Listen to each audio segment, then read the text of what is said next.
मैं आपका बहुत बहुत धन्यवाद देना चाहता हूं कि आपने एक महत्वपूर्ण विधेयक वन संरक्षण और संवर्धन विधेयक पर मुझे अपना विचार रखने का अवसर प्रदान किया है। हम सब जानते हैं कि भारत दुनिया में पर्यावरण के क्षेत्र में जो अपने देश के हिसाब से लक्ष्यों को तय करने के पूरा करने का जो संकल्प है माननीय प्रधानमंत्री जी के नेतृत्व में उस पर लगातार आगे बढ़ रहा है। हमारे जो एनडीसी के 3 लक्ष्य हमने तय किए हैं, विशेष रूप से क्वांटिटेटिव और 5 क्वालिटेटिव लक्ष्य तय किए हैं। मुझे सदन को ये बताते हुए खुशी है कि 3 में से 2 लक्ष्यों को भारत ने समय से 9 साल पहले प्राप्त किया है। जो हमारा तीसरा लक्ष्य है वो देश के कार्बन सिंक को 2.5 से 3 बिलियन टन तक बढ़ाने का लक्ष्य है और उसके लिए इस बात की आवश्यकता है कि हमारे यहाँ पर एग्रो फॉरेस्ट्री को, ट्री कवर को, वानिकी को बढ़ाया जाए ताकि पारिस्थितिक तंत्र को, पर्यावरणीय सुरक्षा को, बायोडायवर्सिटी को मजबूत कर सके और आज ये बिल उसी उद्देश्य को प्राप्त करने के लिए लाया जा रहा है जो दुनिया के लिए भी बहुत आवश्यक है। माननीय सभापति महोदय, जब हमारे देश का संविधान बना तब जो फॉरेस्ट का विषय था ये राज्यों की सूची के अंतर्गत था।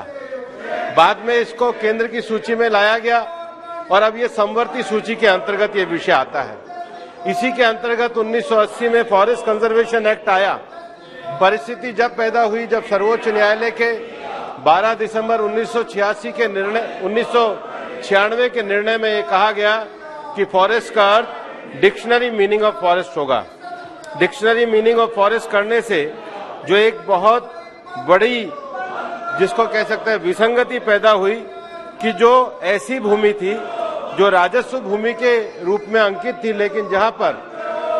फॉरेस्ट विद्यमान था, सरकारी बिल्डिंग और स्कूल जैसी चीजें विद्यमान थी, वो फॉरेस्ट के दायरे में आई और वहां पर सारा विषय और विकास रुक गया। मैं ये पूछना चाहूंगा कि झारखंड में अगर फॉरेस्ट की ऐसी राजस्व भूमि के रूप में दर्ज अगर कोई विद्यालय है और लड़कियों का विद्यालय है तो वहां पर बिना परमिशन के शौचालय भी नहीं बना सकते थे। अतएव हमारे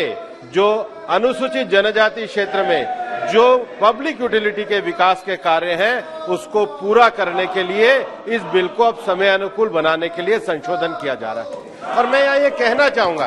कि आपकी अध्यक्षता में ही संयुक्त पार्लियामेंट्री कमेटी ने इस पर विचार किया। संयुक्त पार्लियामेंट्री कमेटी में 1309 के करीब इसके अंतर्गत ज्ञापन आए और जो संयुक्त पार्लियामेंट्री जो कमेटी बनी उसने देश के विभिन्न भागों में जाकर के दौरा किया। विशेष रूप से हमारे देश के जो सीमावर्ती क्षेत्र है वहां जाकर के दौरा किया और देश का एक बड़ा जो हमारा जनजाति समाज का जहां पर रहता है लेकिन वो लेफ्ट विंग एक्सट्रीमिज्म से जो पीड़ित क्षेत्र है वहां का जाकर के दौरा किया और जाने के बाद एक ही विषय ध्यान में आया कि वहां पर जो अंतिम स्तर पर आदमी रहता है उस पर विकास की धारा को पहुंचाने के लिए, उस पर सड़क को पहुंचाने के लिए, उस पर सम्मानजनक जीवन को पहुंचाने के लिए जिस संशोधन की आवश्यकता थी उस संशोधन को इसमें करने का लक्ष्य तय किया गया है। मैं यहां पर यह कहना चाहूंगा कि पिछले 1980 के बाद हमारे देश में जो वन भूमि को परिवर्तित किया गया उसके लिए हमने कंपनसेटरी अफॉरेस्टेशन के विषय को रखा है और ये कंपनसेटरी अफॉरेस्टेशन देश के जो कार्बन सिंक है उसको बढ़ाने के लिए बहुत आवश्यक है, लेकिन इसको विनियमन करने के लिए केंद्र सरकार को पर्याप्त निर्देश देने के जो अधिकार हैं उसको इस बिल में लाने के लिए प्रावधान किया गया है। और इसलिए मैं यहाँ कहना चाहूंगा इस बिल की कुछ मुख्य विशेषताओं को आपके सामने रखना चाहूंगा। सबसे पहला, इस बिल का जो नाम है हमने अब वन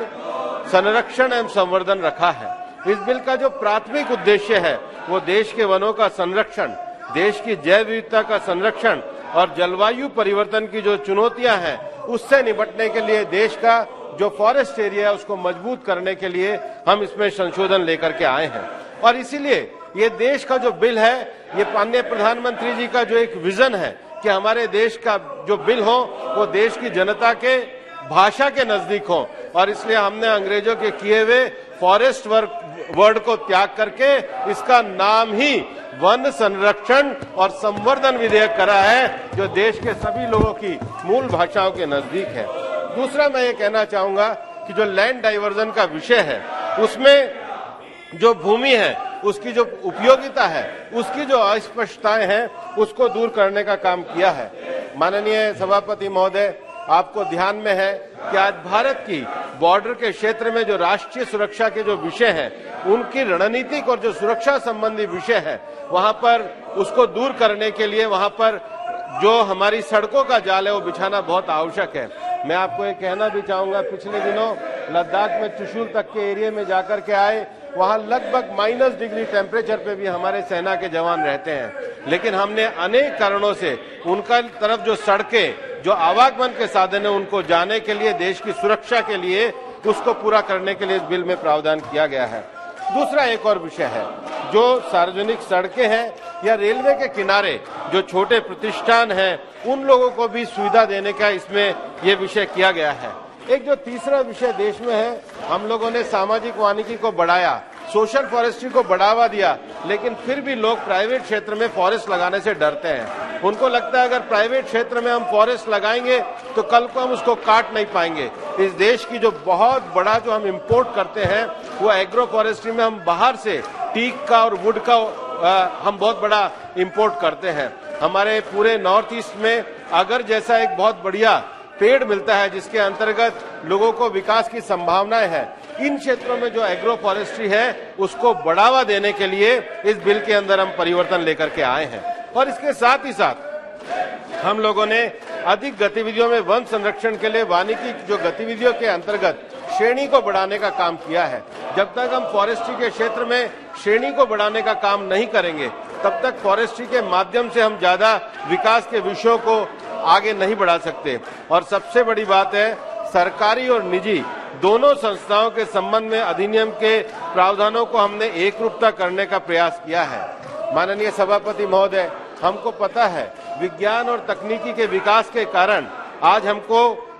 बहुत सारे विषयों पे, आज जो भूकंप का क्षेत्र है उसका सर्वेक्षण कराने के लिए, आज जो जमीन के नीचे संपदा है उसका सर्वेक्षण कराने के लिए, जांच और जो बाकी के जो हमको लगातार सर्वे करने पड़ते हैं, उसको उसको हमने समायोजित करके देश के आर्थिक विकास को आगे बढ़ाने का काम किया है। और इसलिए अभी तक जो लगातार न्यायालय के जो निर्णय में हम तरह तरह का जो एक तरीके से बार बार हम हस्तक्षेप देखते थे, उसका एक कारण था कि 1980 का जो फॉरेस्ट कंजर्वेशन एक्ट था, उसमें सरकार को एक सुनिश्चित तरीके से निर्देश देने का अधिकार नहीं था। उन अधिकारों को देने का भी हमने काम किया है। मैं यहाँ ये कहना चाहूंगा कि जो फॉरेस्ट कंजर्वेशन एक्ट है, ये देश के लिए काफी एक बड़ा माइलस्टोन साबित होने वाला है। और सबसे बड़ी बात है कि जो निजी भूमि पर जो हम फॉरेस्ट्री को बढ़ाना चाहते हैं, उसको आगे बढ़ाने के लिए काम करेंगे। देश में एक और जो विषय है, आज जो लेफ्ट विंग एक्सट्रीमिज्म का जो एरिया है, जहां पर हमको पता है छत्तीसगढ़ के क्षेत्र में, तेलंगाना के क्षेत्र में, जहां नक्सल इतना नीचे तक उन्होंने अपना कब्जा कर रखा है कि हम वहां पर कोई विकास नहीं कर सकते, वहां पर हम बिना कोई परमिशन के चीजें नहीं ले जा सकते। और हम जानते हैं कि हमारे ट्राइबल बंधु जो हैं, उनको स्कूल चाहिए, उनको सड़क चाहिए, उनको छोटी छोटी प्रधानमंत्री ग्रामीण विकास सड़क है, उसको आगे बढ़ाने के लिए जो रास्ता चाहिए, उनको रास्ता दे करके विकास और सम्मान पूर्वक जीवन देने का काम ये फॉरेस्ट कंजर्वेशन एक्ट हम लोग लाने के बाद कर रहे हैं। और इसलिए मैं यहाँ पर ये कहना चाहूंगा कि अंतर्राष्ट्रीय सीमाओं, नियंत्रण और वास्तविक नियंत्रण रेखा से 100 किलोमीटर की दूरी के भीतर राष्ट्रीय सुरक्षा से संबंधित परियोजनाओं की और सुरक्षा संबंधी बुनियादी ढांचे के लिए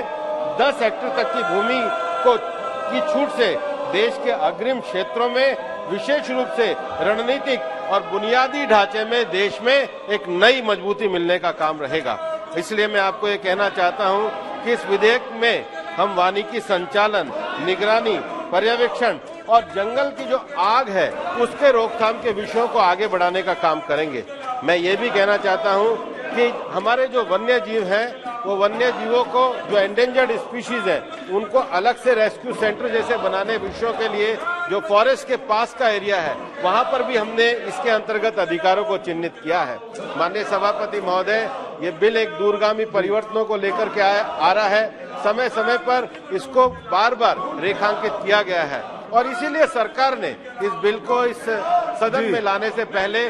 ज्वाइंट पार्लियामेंट्री कमेटी को दिया और ज्वाइंट पार्लियामेंट्री कमेटी में सभी दलों के सांसद उपस्थित थे और मैं बधाई देना चाहूंगा कि ज्वाइंट पार्लियामेंट्री कमेटी ने सरकार के बिल को एज इट इज स्वीकार करते हुए सदन में पेश किया है। ये सभी सदस्यों की जो ज्वाइंट पार्लियामेंट्री कमेटी की जो रिकमेंडेशन है वो हमारे सदन की जो समिति की जो परंपरा है उसके आधार पर व्यापक विचार विमर्श करके, स्टेक होल्डर से बात करके, गवर्नमेंट से बात करके, डिपार्टमेंट से बात करके, ट्राइबल से बात करके, सीमावर्ती क्षेत्रों से बात करके एक व्यापक विचार विमर्श के माध्यम से समिति ने जो अनुशंसा दी है वो विधेयक के रूप में है। मैं आप सभी से ये प्रार्थना करूंगा कि इस विधेयक को पारित करके देश के ट्राइबल क्षेत्र के हमारे ट्राइबल को देश की सुरक्षा के लिए और विशेष रूप से लेफ्ट विंग एक्सट्रीमिज्म के पीड़ित जो हमारे ट्राइबल लोग हैं उनके जीवन को संरक्षित करने के लिए, देश के कार्बन सिंक को बढ़ाने के लिए, एनडीसी के लक्ष्यों को पूरा करने के लिए,